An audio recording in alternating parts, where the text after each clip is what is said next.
Ertaga degan gap bor yoshlarda. Ertadan xudo xolasa turnir tortinaman. Ertadan yuguraman. Ertadan mashqqa qatnayman. Ertadan yo dushanbadan. Birodar, bir hikmatli so'z bor. Ertaga deb nomlanadigan yo'lni tanlasang, bu yo'l seni hech qayer degan mamlakatga olib borib qo'yadi. O'zi 90% o'shadamiz hammamiz, to'g'rimi? Ertadan Qur'onni boshlayman. Ertadan zikrni boshlayman. Ertadan zalga chiqib yugurishni boshlayman. Qachondan? Eng qiyin ish birodarlar, eng qiyin ish o'zingizni ustingizda olib boradigan ish. Birovni bir ishga buyurish, uni nazorat qilish, qil deyish oson. Ammo sizni ham kimdir boshqasi oson itoat qilasiz.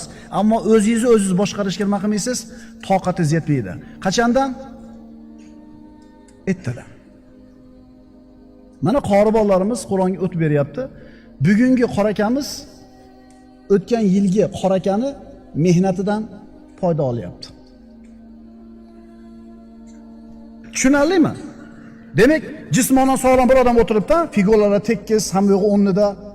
Bugun shu figura bilan o'tiribdi, chunki kechagi shu yigit mehnat qilib qo'ygandi bugungi mehnatga. Kechagi rahmatulloh ishlab qo'ydi, bugungi rahmatulloh uni mazasini totadi.